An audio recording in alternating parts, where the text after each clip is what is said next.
ආයුබෝවන් සුබ දවසක්. රසායනික ගණනය කිරීම වල අපිට අද සාකච්ඡා කරන්න තියෙන්නේ ස්ටොයිකියෝමිතිය. එහෙම නැත්නම් සංඛ්‍යා රසායනය සම්බන්ධව. ස්ටොයිකියෝමිතිය කියන එකේ තේරුම තියෙන අනුපාතයක්. එතකොට ඒක පරමාණු මවුල අතර අනුපාතයක් වෙන්න පුළුවන්. එහෙම නැත්නම් අයන අතර අනුපාතයක් වෙන්න පුළුවන්. යම් රසායනික ප්‍රතික්‍රියාවක ප්‍රතික්‍රියක සහ ප්‍රතිඵල අතර අනුපාතයක් වෙන්න පුළුවන්. දැන් අපි රසායනික සංයෝගයක් උදාහරණ විදිහට ගත්තොත් සල්ෆියුරික් අම්ලය ටියුට් එකේ තරගෙන තියෙනවා 12 වෙනි පිටුවේ තියෙනවා සල්ෆියුරික් අම්ලය H2SO4. මේ සල්ෆියුරික් අම්ලයේ තියෙන මූලද්‍රව්‍ය පරමාණු හයිඩ්‍රජන් සල්ෆර් සහ ඔක්සිජන් අතර තියෙන අනුපාතය.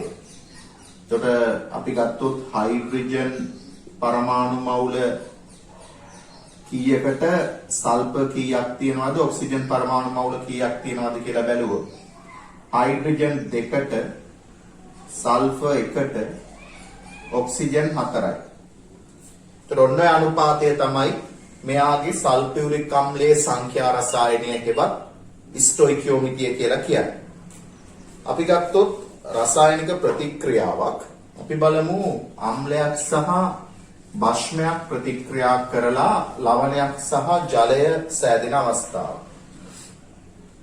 සෝඩියම් හයිඩ්‍රොක්සයිඩ් කියන ප්‍රබල භස්මය හයිඩ්‍රොක්ලෝරික් අම්ලය HCl කියන ප්‍රබල අම්ලයත් එක්ක ප්‍රතික්‍රියා කරලා ලැබෙනවා සෝඩියම් ක්ලෝරයිඩ් කියන ලවණය සහ ජලය.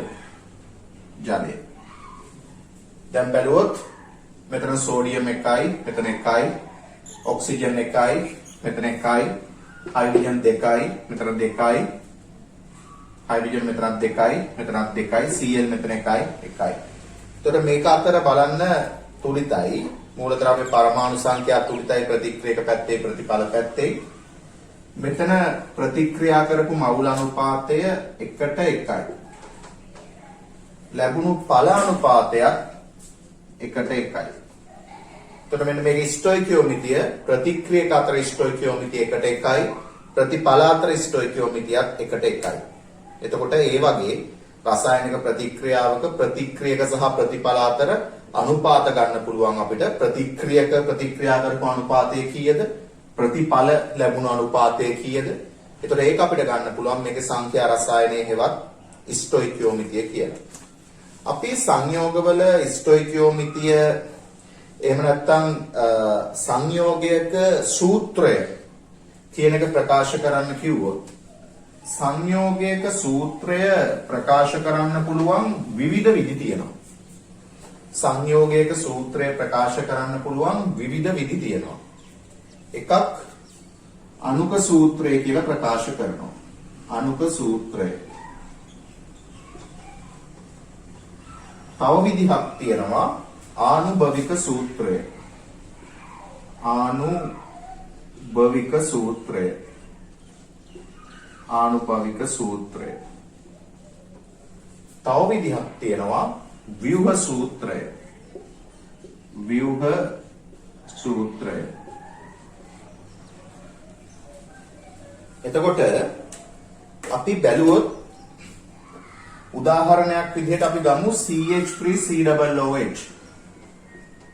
CH3COOH.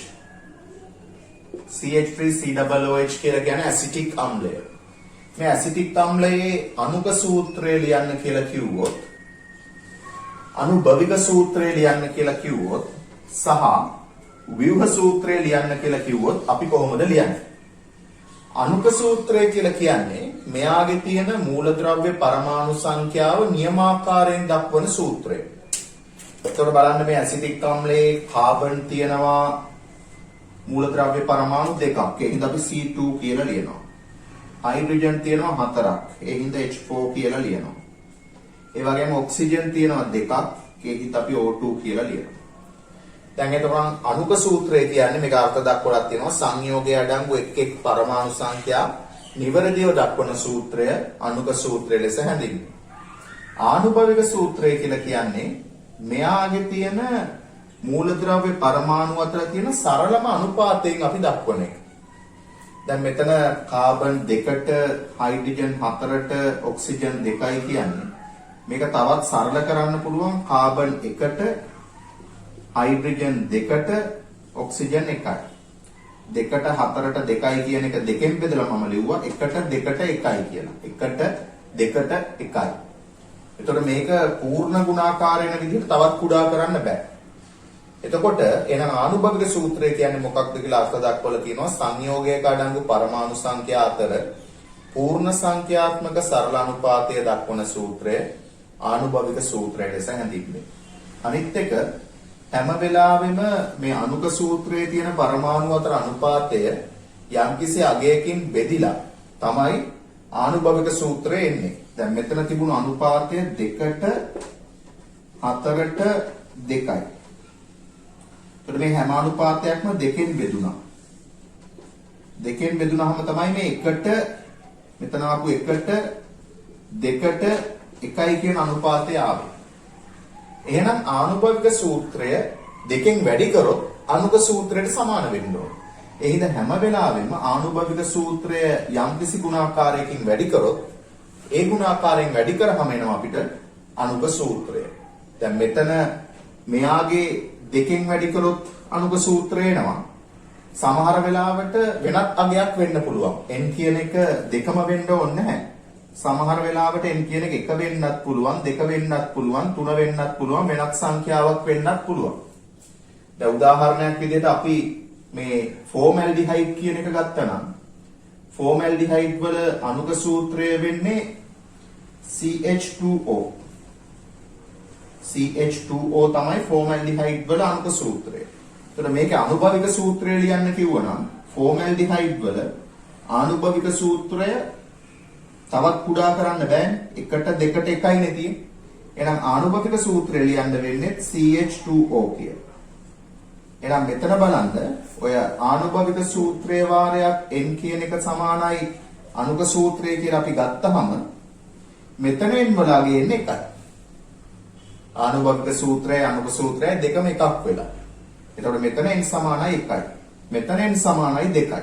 එහෙනම් හැම වෙලාවෙම ආනුභවික සූත්‍රය යම්කිසි අගයකින් වැඩි කරොත් ඒක අනුක සූත්‍රයට සමාන වෙනවා. ඒ අගය මෙන්න මේ ආකාරයට වෙනස් වෙන්න පුළුවන්. 1 2 3 හෝ වෙනත් සංඛ්‍යාවක් විය හැකියි.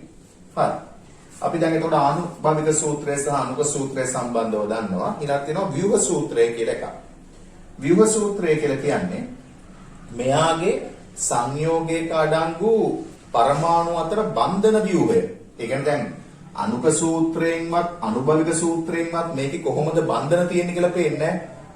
හැබැයි ව්‍යුහ සූත්‍රය ලියුවහම අපිට මේකේ බන්ධන තියෙන විදිහ බලා ගන්න පුළුවන්. දැන් ඇසිටික් අම්ලය එයාගේ අනුක සූත්‍රය C2H4O2 ආනුභවික සූත්‍රය CH2R N. මේක ව්‍යුහ සූත්‍රය අපිට මෙහෙම ලියන්න පුළුවන්. මේකේ බන්ධන තියෙන්නේ CH3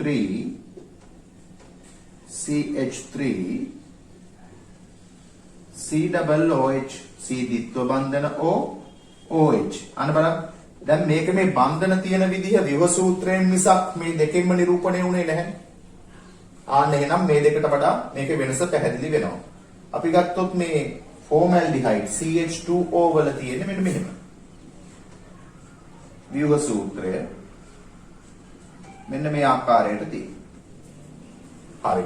දැන් එහෙනම් අපිට අනුක සූත්‍රය, අනුභවික සූත්‍රය සහ ව්‍යුහ සූත්‍රය සම්බන්ධව තේරුණා.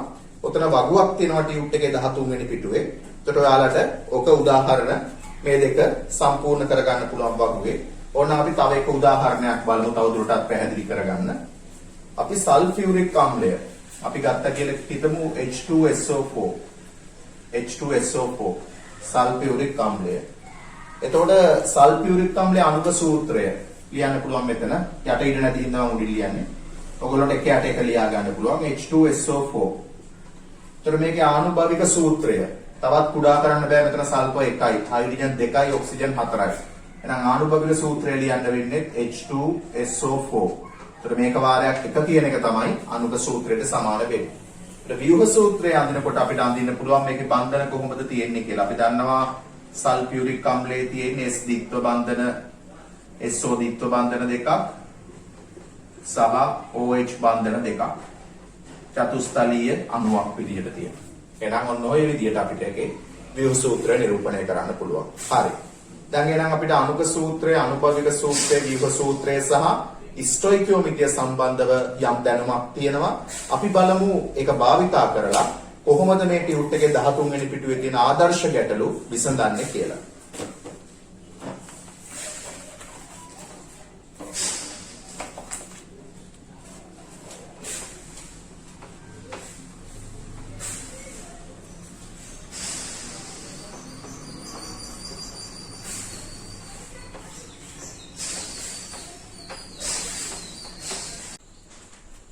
අපිට තියෙනවා ආදර්ශ ගැටලු කීපයක් ඒවා සම්බන්ධව ටියුට් එකේ 13 වෙනි පිටුවේ අපි බලමු ගැටලු අංක 1.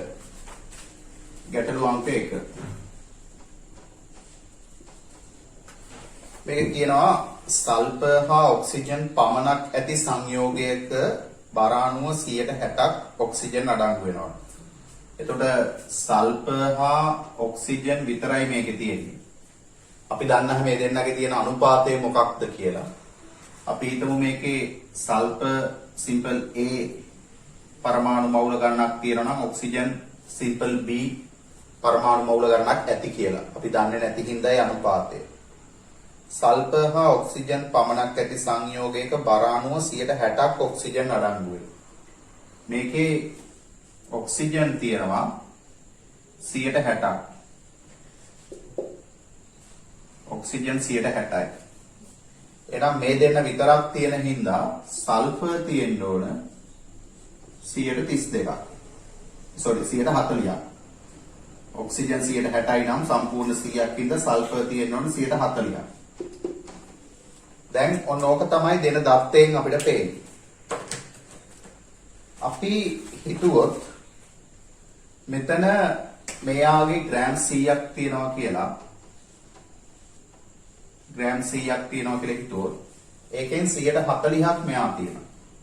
නැත්නම් සල්ෆර් තියෙනවා ග්‍රෑම් වලින් 40ක්. එහෙනම් ඔක්සිජන් තියෙනවා ග්‍රෑම් වලින් 60ක්. ග්‍රෑම් වලින් 60ක්. දැන් ওই ග්‍රෑම් ගාන මවුල ගාන බවට පත් කරගත්තා නම් හරි. ඒත් අපි දන්නවා සම්බන්ධයක් තියෙනවා මෙහෙම. මවුල ගණන සමානයි ස්කන්ධයේ බෙදීම මෞලික ස්කන්ධය. මවුල ගණන සමානයි ස්කන්ධයේ බෙදීම මෞලික ස්කන්ධය කියන සමීකරණය. ඒතර ඔය සමීකරණය අපිට පාවිච්චි කරන්න පුළුවන්. ඔය සමීකරණය පාවිච්චි කරලා මෙතන සල්ෆර් ග්‍රෑම් 40 තියෙන මවුල ගාන හොයාගන්න පුළුවන් සල්ෆර් වල මෞලික ස්කන්ධයෙන් බෙදුවනම්. සල්ෆර් වල සාපේක්ෂ පරමාණුක ස්කන්ධය 32යි. ඒතර මෞලික ස්කන්ධය 32යි GMOL ඍණ 1. එහෙනම් මේක බෙදනවා 32යි GMOL ඍණ 1. ඒ වගේම ඔක්සිජන් මවුල ගාන හොයාගන්න පුළුවන්. මෙතන තියෙන ස්කන්ධය ග්‍රෑම් 60 බෙදනවා ඔක්සිජන් වල මෞලික ස්කන්ධය. ඔක්සිජන් වල සාපේක්ෂ පරමාණුක ස්කන්ධය 16යි. ඒතර මෞලික ස්කන්ධය 16යි GMOL ඍණ 1. දැන් මේ දෙක සුළු කරගත්තාම මවුල වලින් එනවා 32 1.8ක් ඉතිරි 80ට 2.64යි 16ක් ඉතිරි 160ට 5යි 1.25යි මවුල. එතකොට මේ අනුපාතයට 1.25ට මෙතන කීයක් තියෙනවද? 16 32 48ට 3යි 12ක් ඉතිරි 120ට 16 7යි ඊට පස්සේ 16 5 3.75යි මවුල. 3.75යි මවුල. එහෙනම් මේ දෙන්නගේ අනුපාතය අපිට පේනවා සල්ෆර්ට ඔක්සිජන් තියෙන අනුපාතය 1.25ට 3.75. සරලම අනුපාතය ගන්න පුළුවන් මේ දෙකම බෙදනවා 1.25.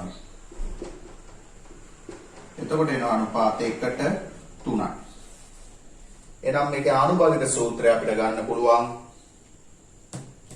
SO3 කියලා. එහෙනම් ආනුභාවික සූත්‍රය මේකේ SO3 කියලා ලබා ගන්න පුළුවන්. හරි. අපි බලමු මේකේ ගැටළු අංක 2. ගැටළු අංක 2.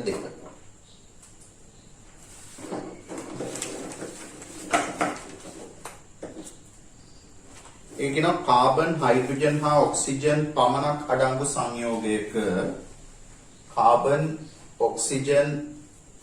හයිඩ්‍රජන් හා ඔක්සිජන් පමණක් අඩංගු සංයෝගයක බර අණුව 47.37ක් කාබන්ද 42.11ක් ඔක්සිජන්ද සංයෝග 2.1ක ඔක්සිජන් වේ සංයෝගයේ ආනුභාවික සූත්‍රය සොයන්න. අපි බලමු මේ වගේ ගණන් හදන්නේ කොහොමද කියලා. ඒතර කාබන් හයිඩ්‍රජන් ඔක්සිජන් විතරයි තියෙන්නේ. කාබන් තියෙනවා, හයිඩ්‍රජන් තියෙනවා, ඔක්සිජන් තියෙනවා. මේකේ මේ තුන් දෙනාගේ බර අණුව ප්‍රතිශත දෙනවා. කාබන් තියනවලු 47.37ක්. 47.37ක් තියෙනවා. ඒක බර අනුපාතය ගන්න පුළුවන්.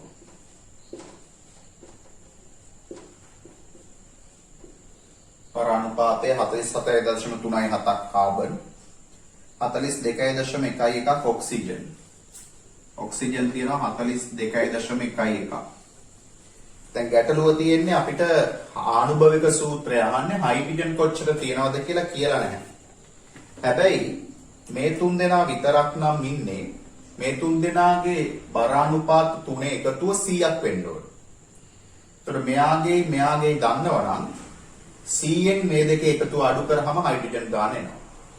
ඒතර 47යි 42යි කියන්නේ 89යි 89.48ක් එනවා. එතකොට ඒක අඩු කරාම 100න් 10.52 කියලා හයිඩ්‍රජන් බර අනුපාතය එනවා. 10.52. දැන් අපිට කරන්න ඕන බර අනුපාතය මවුල අනුපාතයක් බවට පත් කරගන්න ඕන. අපි බර අනුපාතයෙන් ඊට පස්සේ යමු මවුල අනුපාතයට. බර අනුපාතයෙන් මවුල අනුපාතයට.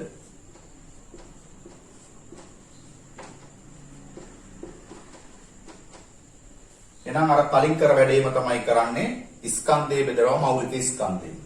අපි දන්නවා කාබන් වල සාපේක්ෂ පරමාණු ස්කන්ධය 12යි. එහෙනම් මෞලික ස්කන්ධය 12යි GMOL ඍණ එක. ඒකෙන් බෙදුවා නම් මෞල ගාන ගන්න පුළුවන්. මෙතන හයිඩ්‍රජන් වල 10.52 මෙයාගේ එකෙන් බෙදුවා නම් මෙතන මෞල ගාන ගන්න පුළුවන්. ඔක්සිජන් වල 42.1 16න් බෙදුවා නම් එයාගේ මෞල ගන්න පුළුවන්. දැන් මේක සුළු කරාම එනවා මෙතන 4ට ආසන්නයි 3.95යි 3.95යි මේක 10.5යි දෙකමයි. මෙතන 1632 2.6යි 3යි කියලා එන්න තියෙනවා. 2.6යි 3. දැන් ඔය වගේ ආවහම ඔහොම දශම ගණන් තියෙන්න දෙන්නේ නැහැ. අපි කරන්නේ මොකද්ද? කුඩාම සංඛ්‍යාවෙන් බෙදලා අපි බලනවා පූර්ණ සංඛ්‍යාවක් ගන්න පුළුවන්ද කියලා. අපි එහෙනම් බලමු කුඩාම සංඛ්‍යාවෙන් බෙදීමෙන්. කුඩාම සංඛ්‍යාවෙන් බෙදීමෙන්. එතකොට 2.63 තියෙන. එහෙනම් 3.95 බෙදෙනවා 2.6යි 3ෙන් 10.52 බෙදෙනවා 2.6යි 3ෙන් මෙතන 2.6යි 3 බෙදෙනවා 2.6යි 3ෙන්. එහෙනම් ඔක බෙදුවහම 2.6යි 3 2.6යි 3ෙන් බෙදුවහම නම් 1යි. මෙතනම රතු පාටින් ලියනවා වඩා පැහැදිලි වෙන. මෙතන එනවා 1ක්. මෙතන එනවා 4ක්. මෙතන ඇවිල්ලා තියෙනවා 1.5. මේ වගේ ආවහම ඕක පූර්ණ සංඛ්‍යා අනුපාතයක් වෙන්න ඕන. එතකොට පූර්ණ සංඛ්‍යානුපාතයක් වෙන්න අපි කරන්නේ මෙයා නම් ගැටලුවක් නැහැ පූර්ණ සංඛ්‍යාවක්. මෙයාත් ගැටලුවක් නැහැ පූර්ණ සංඛ්‍යාවක්. ගැටලුව තියෙන්නේ මෙයානේ. මෙයා 1.5.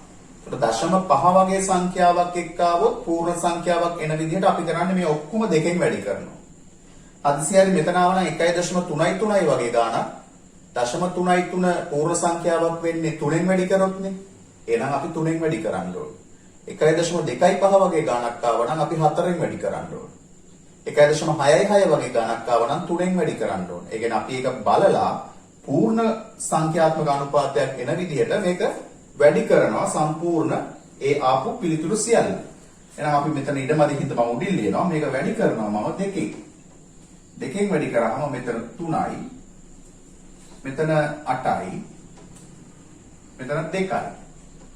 ආන්න එහෙනම් අපිට දැන් අනුභවික සූත්‍රය එනවා C3යි H8යි O2යි. නම් පිළිතුර C3H8O2. හරි. අපි බලමු ඒකේ තියෙන තුන්වෙනි ගැටලුව. ඒකේ තියෙන තුන්වෙනි ගැටලුව බලමු.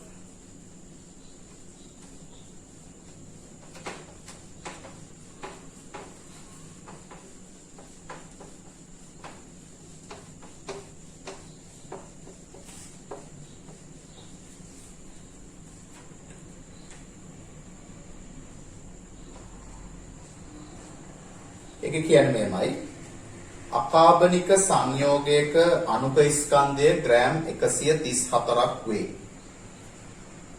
එතකොට මෞලික ස්කන්ධය 134යි ග්‍රෑම්. හරි. එහි බර අණුව 134.33ක් සෝඩියම්ද 17.91ක් කාබන්ද ඉතිරි ඔක්සිජන්ද වේ සංයෝගයේ අණුක සූත්‍රය හොයන්න. දැන් අපි කලින් ප්‍රශ්න දෙකේම ආනුභවික සූත්‍ර හෙව්වේ. මේකේ අනුක සූත්‍රය අහනවා. අපි බලමු කොහොමද ඒක හොයන්නේ කියලා. ඒතර මේකෙත් අපිට බර අනුපාත දීලා තියෙනවා. අපි බලමු කවුද මෙතන ඉන්න මූලද්‍රව්‍ය? සෝඩියම් ඉන්නවා, කාබන් ඉන්නවා, ඔක්සිජන් ඉන්නවා. සෝඩියම් තියෙනවා, කාබන් තියෙනවා, ඔක්සිජන් තියෙනවා. ඒතර මේකේ බර දීලා තියෙනවා. බර දීලා තියෙනවා. සෝඩියම් 34.33ක්. 34.33. ඒ වගේම කාබන් 17.91ක්. කාබන් 17.91ක්. 17.91ක්. එතකොට ඔක්සිජන් ගාන කියලා නැහැ. දැන් මම කලින් කිව්වා මේ තුන් දෙනා නම් ඉන්නේ. මේ තුන් දෙනාගේ බර අනුපාත එකතුව 100ක් වෙන්න ඕන. තුනේ එකතුව. ඒතර මේ දෙක එකතු කරලා 100න් අඩු කරා නම් ඔක්සිජන් ගාන එනවා. ඒතර 34යි 17යි කියන්නේ 51යි 52 ගානක් එනවා. 100න් ඒ ගාන අඩු කරාම 47.76ක් කියලා මෙයා ගෙනවා.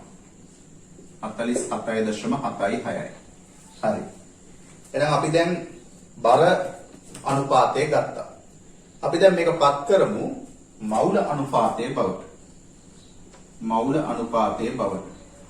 අපිට දීලා තියෙනවා වරහන් ඇතුලේ සෝඩියම් වල සාපේක්ෂ පරමාණු ස්කන්ධය 23යි. එහෙනම් මේක 23න් බෙදුවහම මෙයාගේ මෞලික ස්කන්ධය 23න් බෙදුවහම හරි මෞල ගාන එනවා. කාබන් වල 17.91 බෙදන්න ඕන 12යි. ඔක්සිජන් වල 47.76 බෙදන්න ඕන 16යි. දැන් අපිට එනවා මෞල අනුපාතය මේක සුළු කරාම ඇවිල්ලා තියෙනවා මෙතන 1.493ක්.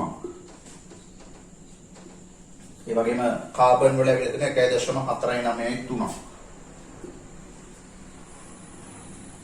ඒ වගේම ඔක්සිජන් වල ඇවිල්ලා තියෙනවා 2.98ක්. 2.98ක්. අපි එහෙනම් දැන් කුඩාම සංඛ්‍යාවෙන් බෙදමු. කුඩාම සංඛ්‍යාවෙන් බෙදීමෙන් කුඩාම සංඛ්‍යාවෙන් බෙදීමෙන් මෙතන 1.493 බෙදෙනවා 1.493න් එතනත් 1.493 බෙදෙනවා 1.493න් මෙතන 2.98.5 බෙදෙනවා 1.493. දැන් අපිට එනවා මේක සුළු කරාම 1යි, මේක සුළු කරාම 1යි, මේක සුළු කරාම 2යි. එතන පැහැදිලිව 1ට 2යි කියලා ඇවිල්ලා තියෙනවා. ඒතර අපිට වෙනත් මේක පූර්ව සංඛ්‍යා බවට පත් කරන්න යම් අගයකින් වැඩි කිරීමේ අවශ්‍යතාවයක් නැහැ. පූර්ණ විදිහට ඇවිල්ලා තියෙනවා පිළිතුර. එතනින් අපිට එහෙනම් පුළුවන් මේකේ ආනුභාවික සූත්‍රය හොයාගන්න. Na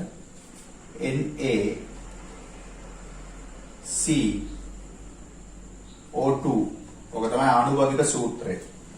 හැබැයි අපෙන් අහන්නේ අනුක සූත්‍රය. අපි දන්නවා ආනුභාවික සූත්‍රයේ වාරයක් n කියන එක සමාන වෙනවා අනුක සූත්‍රයට. එහෙනම් ආනුභාවික සූත්‍රය n වලින් වැඩි කරාම ඒන අගය සමාන වෙන්න ඕන අනුක ස්කන්ධයට. මේක අනුක ස්කන්ධය අපිට දීලා තියෙනවා ගානේ 134යි. මේක 134යි කියලා දීලා තියෙනවා. එහෙනම් දැන් පුළුවන් ඒකෙන් අපිට සුළු කිරීම කරගන්න ගාන ඉදිරි ටික හදන්න.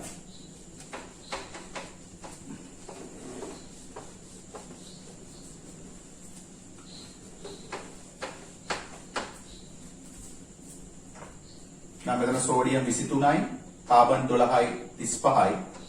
35යි මෙතන 32යි, 67යි. 67 වාරයක් n කියන එක සමාන වෙනවා 134ට. එහෙනම් n කියන එක සමාන වෙනවා 134 බෙදීම 67ට. එහෙනම් n කියන එක සමාන වෙනවා 2ට. එහෙනම් අපිට මෙතන එනවා සූත්‍රය Na2C2O4. මේක තමයි මෙයාගේ අනුක සූත්‍රය වෙන්නේ. හරි. ඔන්න ඔය විදිහට විභාගෙදී විවිධ ගැටලු ආකාරයෙන් පුළුවන් අනුක සූත්‍ර ආනුභාවික සූත්‍ර සම්බන්ධව අපි ටියුට් එකේ ඉදිරියේදී මේවා සම්බන්ධව තවදුරටත් ගැටලු සාකච්ඡා කිරීම සිද්ධ කරනවා. තවත් අපේ විෂය නිර්දේශයට අලුතෙන් එකතු කරපු කොටසක් තමයි සීමාකාරී ප්‍රතික්‍රියකය. එහෙම නැත්නම් සීමාකාරී ප්‍රතිකාරකය කියලා කියන්නේ. මෙතෙන්දී අපි තේරුම් ගන්න ඕන කාරණය තමයි රසායනික ප්‍රතික්‍රියාවක් මොන විදිහටද සිද්ධ වෙන්නේ කියලා අපි තේරුම් ගන්නේ. ඒ ප්‍රතික්‍රියක දෙක ප්‍රතික්‍රියා කරන රසායනික ප්‍රතික්‍රියාව දෙක හෝ කීපයක් වෙන්න පුළුවන්. බොහෝ විට ප්‍රතික්‍රියක දෙකක්. ඒ ප්‍රතික්‍රියක දෙක ප්‍රතික්‍රියා කරන මවුල අනුපාතය ලියලා අපි තුලිත සමීකරණය ගොඩනගා ගන්නවා. ඒතර තුලිත සමීකරණය ගොඩනගා ගත්තාම අපිට තේරෙනවා මෙන්න මේ දෙන්න ප්‍රතික්‍රියා කරන්නේ මේ මවුල අනුපාතයෙන්. දැන් උදාහරණයක් විදිහට අපි හිතමු නයිට්‍රජන් වායුව හයිඩ්‍රජන් වායුව එක්ක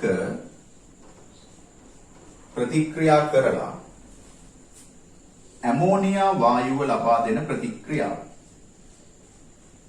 ඇමෝනියා වායුව ලබා දෙන ප්‍රතික්‍රියාව. දැන් මෙතන අපි තුලිත කරොත් මේක මෙතෙන්ට දෙකක් දැම්මාම හයිඩ්‍රජන් 6ක් වෙනවා. එතකොට මෙතන 3යි. දැන් මේකෙන් අපි තේරුම් ගන්න ඕන මේ දෙන්නට ප්‍රතික්‍රියා කරන්න පුළුවන් මවුල අනුපාතය. මෙයාගේ මවුල 1ට මෙතන සංඛ්‍යාව 1 ලියන්නේ නැහැ කියන්නේ 1. නයිට්‍රජන් මවුල 1ට හයිඩ්‍රජන් මවුල 3 කියන අනුපාතය තමයි මෙතන ප්‍රතික්‍රියාව සිද්ධ වෙන්නේ. හැබැයි අපිට මේ දෙන්න මිශ්‍ර කරන්න පුළුවන් අපි කැමති විදිහට. අපිට පුළුවන් නයිට්‍රජන් මවුල 10යි හයිඩ්‍රජන් මවුල 10යි මිශ්‍ර කරන්න. අපි නයිට්‍රජන් මවුල 10යි හයිඩ්‍රජන් මවුල 10යි මිශ්‍ර කරාම ඕකේ තියෙන ඔක්කොම මවුල ප්‍රමාණයට ප්‍රතික්‍රියාවට සහභාගී වෙන්න පුළුවන්. එහෙම බෑ. අපි මේකට නයිට්‍රජන් 10යි හයිඩ්‍රජන් 10යි දැම්මට ප්‍රතික්‍රියා කරන්න පුළුවන් මවුල අනුපාතය 1:3. එහෙනම් මෙයාගේ මවුල 10ම වැය වෙනවා. මෙයාගේ 10 බෙදීම 3 කියන ප්‍රමාණයක් තමයි වැය වෙන්නේ. වැය වෙනවා කියන්නේ ප්‍රතික්‍රියාවට සම්බන්ධ වෙන්නේ. අනිත් ටික අතිරික්ත ප්‍රමාණයක් විදිහට ඉතුරු වෙනවා. එහෙනම් යම්කිසි අවස්ථාවක රසායනික ප්‍රතික්‍රියාවේ මේ ස්ටොයිකියෝමිතිය මේ දෙන ප්‍රතික්‍රියා කරන්න පුළුවන් උපරිම මවුල අනුපාතයට වඩා වෙනස් විදිහට අපි මවුල එකතු කරාම ඒ දෙන්නගෙන් කවුද ඉතුරු වෙන්නේ කවුද සම්පූර්ණ ප්‍රතික්‍රියා වෙන්නේ කියන එක අපි තෝරගන්න ඕනේ. අන්න ඒකට දෙන නමයක් විදිහට තමයි ඔය සීමාකාරී ප්‍රතික්‍රියකය කියන එක භාවිතා වෙන්නේ. එතන කියනවා ප්‍රතික්‍රියාවකදී සම්පූර්ණයෙන් වැය කරන ප්‍රතික්‍රියකයට සීමාකාරී ප්‍රතික්‍රියකයයි කියනු ලැබේ. සම්පූර්ණයෙන් වැය වෙන කෙනාට තමයි අපි කියන්නේ සීමාකාරී ප්‍රතික්‍රියකය කියලා. ඉතුරු වෙන කෙනාට නෙමෙයි. දැන් උදාහරණ ගැටලුවක් එතන තියෙනවා අපි ඒක විසඳලා තේරුම් ගමු.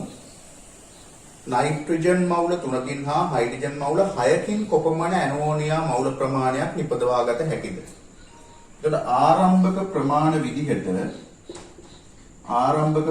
විදිහට මෙතන දාලා තියෙන්නේ නයිට්‍රජන් මවුල 3යි. මෙයාගේ මවුල 3ක් දාලා තියෙනවා. ඒ වගේම හයිඩ්‍රජන් මවුල 6යි.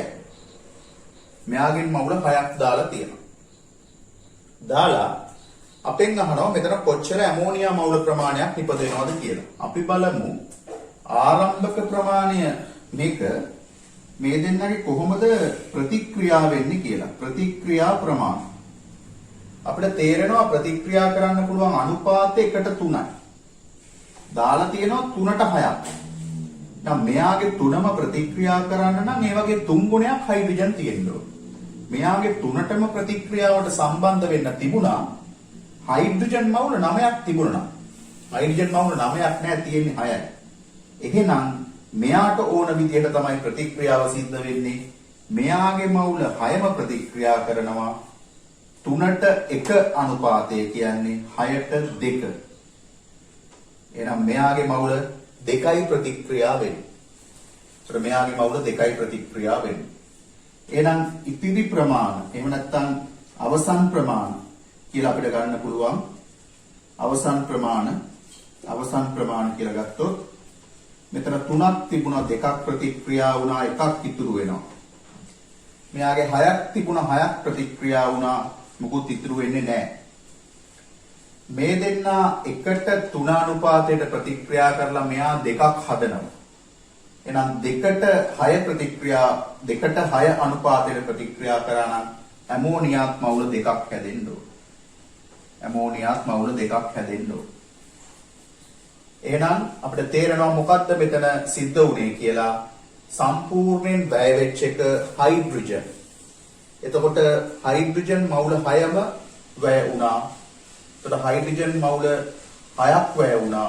එතකොට බලන්න 2:6 අනුපාතයට ගියා නම් මෙයා 2ක්